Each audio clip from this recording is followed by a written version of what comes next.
우리 말씀을 다시 한번 봅니다. 우리 아침에 봤던 말씀 다시 한번 누가복음 21장, 마태복음 21장 우리 34절부터 36절. 마태복음 21장 34절부터 36절.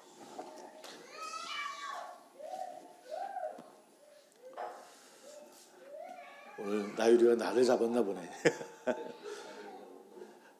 누가복음, 죄송합니다. 누가복음 21장. 누가복음 21장 34절, 36절, 34절부터 36절. 아침에 읽었던 말씀 다시 봅니다. 누가복음 21장 34절부터 같이 읽습니다. 같이 시작. 너희는 스스로 조심하라. 그렇지 않으면 방탕함과 술취함과 생활의 염려로 마음이 둔하여지고 뜻밖의 그날이 덕과 같이 너희에게 임하리라. 이날은 온 지구상에 거하는 모든 사람에게 임하리라. 이러므로 너희는 장차 올 이 모든 일을 능히 피하여 인자 앞에 서로 항상 기도하며 깨어 있으라. 아멘.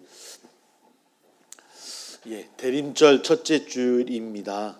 아까 오심이란 뜻을 갖고 있다라고, 라틴어로는 아드벤투스라는 그런 단어라고 합니다. 그러니까 오심이란 뜻을, 또 도착 이런 뜻을 갖고 있는 단어예요.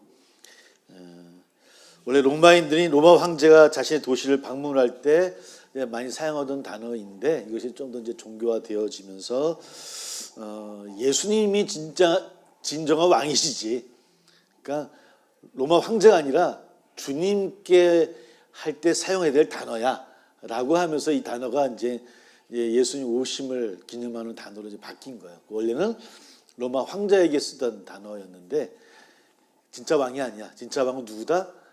주님이셔. 주님만이 사용하실 수 있는 단어야. 이렇게 이제 바뀌어진 단어이기도 합니다. 원래 사실 이 대림절 기간은 저는 얼마 말씀드렸듯이 금식 기간입니다. 사주는 금식하는 기간이에요. 기억나십니까? 예전에 한번 말씀드렸죠. 근데 금식을 마음 정해놓고 금식하는 게 아니라 어쩔 수 없이 금식할 수 없었던 시대였던 거예요. 그 기간, 중세의 그 시대가 일반 백성들은 겨울철이 다가오고 또 어떤 때는 그런 도시다 보니까 배가 고플 수밖에 없잖아요. 그러니까 아예 금식으로 정하자. 대신 성탄절이 되어지면 그때는 축제를 벌여서, 그때는 이제 그 귀족들이 먹을 것도 풀고 이렇게 함께 즐기자. 실컷 굶자. 그래서 이제 대림절 기간은 원래 처음에는 금식 기간이었어요. 금식 기간. 우리는 보통 이제 고난주간 금식을 하는데, 원래 교회 절기로는 이 금식 기간 하면 대표적인 것이 대림절 기간. 그래서 예전 사제들 다 대림절 기간에는 금식을 했다고 합니다. 사실 우리에게는 좀 이해하기 힘든 거죠. 우리 성탄절 대림절 하면 뭔가 들썩여야 되고 신나야 되는, 언제 오시지 마 기뻐야 되는, 하지만 그러나 초기 때부터 시작된 대림절은 사실 좀 우울한 그런 마음을 가지고 시작했던 그런 메시아 오시기 전이기 때문에, 그러니까 새벽이 되기 전 어두움이기 때문에 가장 어두울 때잖아요. 그래서 좀 더 아파하고 더 배고프고 힘들고 어려운 때, 이것이 이제 대림절 기간이었고, 그 대림절 기간을 기념하는 기간이 대림절입니다. 이제 오시는 주님을 기념하기도 하지만, 우리의 고백은 다시 오실 주님을 고백하는 그런 기간이기도 하고요. 우리 앞에 이제 초가 있다고 말씀을 드렸어요. 4개의 초가 있습니다. 진보라색, 연보라색, 핑크색, 그다음에 하얀색. 이게 의미가 있고요. 의미가 다 있습니다. 첫째 초, 오늘은 아까 뭘 뜻한다 그랬습니까? 소망, 그죠? 희망, 그러니까 소망, 희망. 오심에 대한 희망과 소망을 뜻하는 보라색 불을 밝힙니다. 그게 첫째 주일이고요. 두 번째 주일 연보라색. 근데 둘째 주일은 진보라와 연보라를 같이 초를 켜는데, 연보라의 의미는 평화입니다. 평화의 주님을 기다리는 소망함. 그러니까 소망이 있고 또 평화가 있고요. 그다음에 핑크는 뭘까요, 그러면? 주님이 오시는 소망과 평화가 이루어졌으니 우리에게는 기쁨. 핑크색은 기쁨의 의미가 있고요. 하얀색은 사랑. 사랑을 의미합니다. 그러니까 소망, 평화, 기쁨, 사랑. 이것이 대림절 기간 4주 동안 우리가 묵상하고 함께 기도해야 될 제목들입니다. 그리고 성탄절에는 보통은 이제 이 4개의 초 가운데 흰 초를 하나 더 두어서 5개를 하기도 하고 4개를 다 켜놓기도 하고 이렇게 좀 다르긴 합니다. 사실은 교회뿐만 아니라 이 대림절이 되어지면 가정에서도, 지금도 믿는 가정들이나 유럽에서는 대림절 초를 가정에서도 자녀들과 함께 만들어서, 이거 보시면 이 밑에 이렇게 저 뭡니까, 이렇게 장식되어 있잖아요. 또 장식 사이에 초를 이렇게 세워서 집에서도 초를 두고서 함께 피는 그런 행사를 갖는다고 하죠. 아이들 교육도 시킬 겸해서 이렇게 하기로 한다고 합니다. 이런 대림절 기간에 우리에게 주어지는 하나님의 말씀들은 거의 다 대부분은 재림에 관한 말씀입니다. 재림에 관한 말씀이에요. 오늘도 누가복음 주신 말씀은 이 앞부분을 쭉 읽어보면, 사실 주님의 말씀을 쭉 읽어보면 제자들과의 대화 속에서 그 이후에 내가 높아요, 제가 높아요, 주님 곁에 있을게요, 뭐 이런 이야기들이 있는 것 가운데 다음에 이제 재림의 이야기가 나오거든요. 그리고 제자들이 예루살렘 성전을 보고 멋지지 않습니까? 그러니까 주님이 뭐라 그러십니까? 다 허물 거라고, 뭐 이런 얘기를 하는 말씀 가운데 이제 다음에 이 마지막 때의 징조에 대해서 이야기를 해주세요. 그래서 어떻게 살아가는 것이 중요한 것인가를 이야기하는, 오늘 함께 나눴던 말씀이기도 합니다. 왜 무선 종말에 관해서 말씀을 하셨을까라는 거예요. 그렇죠? 왜 특별히 대림절 기간 동안에 왜 우리는 소망의 초를 피우는 주간임에도 불구하고 이 종말의 징조에 대해서 우리가 얘기를 하는 것일까? 원래 대림절 기간이 어떤 기간이었더라고요? 금식 기간이라고 했잖아요. 금식 기간. 가장 어두울 때예요. 가장 어두울 때, 가장 힘들 때, 그러나 소망을 갖고 나가는 첫째 주일. 그때 우리의 모습 또한 세상의 종말에 징조된 모습들을 다시 묵상하고 우리가 어떤 위치에 있는가를 살펴야 되는 것. 이것이 대림절을 준비하고 주님 오심을 기다리는 우리의 모습이 되어야 되지 않겠는가. 이런 것들이 이제 교회력에서는 이야기를 하고 있는 것 같아요. 물론 실제적으로 이 말씀은 예루살렘이 실제적으로 이제 파괴되어지는 것을 예언의 말씀이기도 하지만 우리의 삶 속에서 우리의 세상의 징조를 통해서 이렇게 나오게 되어집니다. 다시 오심. 여러분 주님이 다시 오심을 믿으십니까? 저도 믿고 확신합니다. 그래서 저에게도 종말의 소망이 있습니다. 그분이 오셔서 이 땅에 하나님 나라를 이루시고 완벽한 영생의 삶을 누리게 해 주실 것을 믿고 그 소망을 가지고 나아갑니다. 우리 그리스도인은 바로 그런 소망을 품고 나가는 존재가 우리 하나님의 백성들이 나가는 하나님의 백성된 자의 모습입니다. 그 소망을 품고 살아가는 거예요. 그래서 이 땅에 우리의 삶은 그래서 나그네의 삶인 거예요. 우리 수요 예배에 그님 말씀 나눴잖아요. 흩어진 나그네의 삶이라고, 야고보서에서. 왜 흩어진 나그네겠습니까? 우리는 본향을 향해서 나가는 사람들이기 때문이에요. 이런 고백이 오늘 우리 안에 있어야 되는 줄 믿습니다. 그것이 대림절이 시작하는 우리에게 주어지는 말씀이기도 하고요. 그래서 기도하는 것이고, 그래서 깨어 있어야 된다고 하는 거예요. 깨어 있으면 굉장히 중요합니다.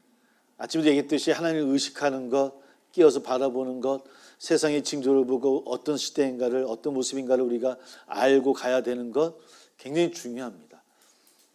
내 개인의 구원도 참 중요하고 나가 구원받는 것도 중요하지만 이런 시대에 우리의 식구들 돌아봐야 되는 것, 친족을 돌아보고 이웃을 돌아보고 그들의 주님 앞으로 올 수 있도록 초청하는 것, 이런 삶들이 왜 중요하냐?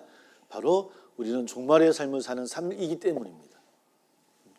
지금이 그러한 때이기 때문입니다. 물론 2000년 전에도 그러한 때라고 얘기를 했겠지만 지금도 마찬가지로 주의 말씀 앞에 늘 그런 마음으로 나아가는 삶이 하나님이 기뻐하는 삶이 아닌가. 우리에겐 그런 소망함이 있습니다. 저희 어렸을 때 저희 부모님들이 그러지 않았습니까? 뒷마당 가서 물 한 컵 떠놓으시고 이렇게 빌으셨잖아요. 그죠? 뭐 빌었습니다. 잘 되게 해달라고. 자녀들도 잘 되고 누구도 잘 되게 해달라고 소망하는 마음으로 기도했던 모습들. 저는 그 마음들이 정말 중요한 것 같아요. 오늘 우리들에게 그 간절한 소망하는 마음들이 있나? 하나님의 다시 오심을 정말 소망하고 간절한 마음들이 있을까? 물론 이 땅에서 아무것도 아니야. 그만 바라보고 살아야 돼 라고 말씀드린 건 아니지만, 그러나 지금 우리 때, 지금 우리 현재 우리의 신앙의 모습을 보면 그 다시 오심에 대한 소망함들이 많이 좀 상실되어진 모습인 건 분명한 것 같아요. 초기 교회들이 가졌던 그 소망함이 있었기 때문에 그들이 더 담대할 수 있었던 것처럼 우리도 그 소망함을 좀 다시 회복해야 되지 않겠는가. 그래서 이 땅에 살아가는 우리의 삶을 그래서 그 가는 과정으로 바라보고 그래서 더 진지하게 더 그렇게 바라볼 수 있는 것은 아닐까. 우리 그렇지 않습니까? 진짜 어떨 때는 가끔은 우리 신앙생활조차도 우리가 영생의 삶을 소망하며 사는 사람들임에도 불구하고 이 땅의 삶이 전부인 것처럼 살아갈 때가 너무 많아요. 그래서 너무나 작은 것은 아니죠. 우리 삶에서 그래서 어떤 파도가 오고 벽에 부딪혀지게 되어지면 우리의 신앙에서 갑자기 우리가 갖고 있었던 소망의 그 영세된 소망은 다 사라져 버려요. 그리고 끝인 것처럼 우리가 대할 때가 얼마나 많이 있습니까? 제가 가끔은 그런 생각 들어요. 저도 이제 목사이긴 하지만 제가 만약 신앙이었다면 신앙인이 일반 성도님들처럼 신앙이 어떤 어려움을 당했을 때 뭐 힘들고 어려움을 당하면은 그런 생각이 들 것 같아요. 내가 영생이 아까워서라도 어떻게 이겨내려고 할 것 같아요. 더 좋은 게, 그러니까 우리 아이들처럼 쉽게 생각하자고요.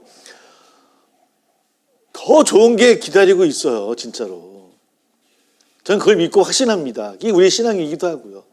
근데 우리의 신앙생활이 이 땅의 삶이 다인 것처럼 이 땅에서 딱 부딪혀버리면 그 영생의 삶까지도 다 그냥 내어버리려고 할 때가 많이 있더라는 거예요. 우리가 좀 더 우리가 누려야 될 그 영생의 그 하나님 나라의 삶을 더 욕심을 좀 가졌으면 좋겠어요. 그 마음을 좀 막 소망하고 막 꿈꿨으면 좋겠습니다.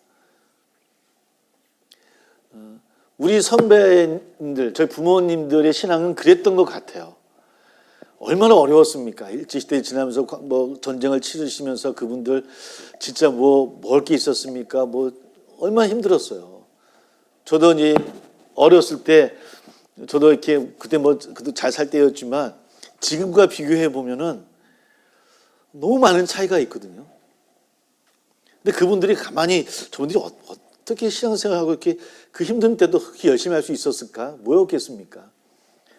그 소망 아니었겠어요, 그죠? 소망이었던 것 같아요. 아니 어쩌면 단순하게 그래 여기서 내가 이 모양이지만 거기서는 누리리라 이런 꿈이라도 좋아요. 근데 그게 그분들에게 신앙의 힘이 되어줬던 것 같아요. 현실을 이기고 현실을 타개할 큰 능력이 될 수 있었던 것 같아요. 오늘 우리에게도 얼마나 이런 신앙이 있으면 좋을까. 우리 청년들 지금 30, 40대가 많이 교회를 떠나는 상태예요.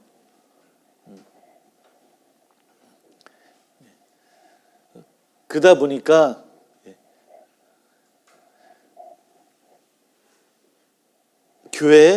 교회학교 수가 많이 줄었어요. 저희 지방회가 지금은 더 줄었지만 65교회인데 주일학교가 있는 교회가 30교회가 안 돼요. 30교회가 안 돼요. 이건 당연히 교회는 주일학교도 있고 학생부도 있고 다 있어야 될 거라 생각하잖아요. 근데 없어요. 뭐 3, 400명 모이는 교회들도 주일학교 많지 않아요. 많지 않아요. 이게 우리의 현실이에요. 그러니까 왜 그렇습니까? 젊은 세대들이 조금씩 좀 어려워하고 있거든요. 근데 그분들에게 그런 소망을 좀 품어줬으면 좋을 것 같아요. 그분들은 현실이에요. 현실 때 부딪히면 뭐 다 끝이다 생각하다 보니까 신앙이 그들에게 힘이 안 되어지시는 것 같아요. 그런 좀 소망들이 우리 안에 좀 종말의 그런 소망들이 있어야 되지 않을까. 그러기 위해서 우리가 항상 기도하고 또 깨어있는 신앙으로 살아가는 우리의 삶이 되어야 되지 않을까. 예, 우리 아깝지 않습니까? 얼마 아깝습니까? 그 너무 좋은 게 기다리고 있는데, 그래 내가 여기서 사는 내 이 육신의 삶 좀 참자. 내가 거기서 내 영혼이 누리리라. 정말 가끔 그런 기도할 때 그렇게 하지 않습니까? 저도 가끔 기도하다가 하나님께 하나님 진짜 줘.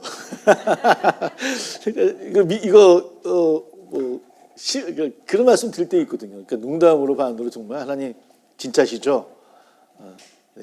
하나님 믿고 갑니다. 책임져 주십시오. 그때 아니면 이거 큰일 납니다. 뭐 이런 식의 삶이라 이런 기도라 할지라도 우리가 그런 소망이 정말 우리 현실의 삶 속에 여러분들에게 좀 힘이 됐으면 좋겠습니다. 좋겠습니다 아니고 말씀에서 약속하셨고 주님이 약속하신 말씀임을 믿고 또 확신합니다. 그렇게 대림절을 함께 고백하며 나가는 이 기한이 다 되어지시기를 주의 이름으로 축복합니다. 우리 함께 기도하겠습니다.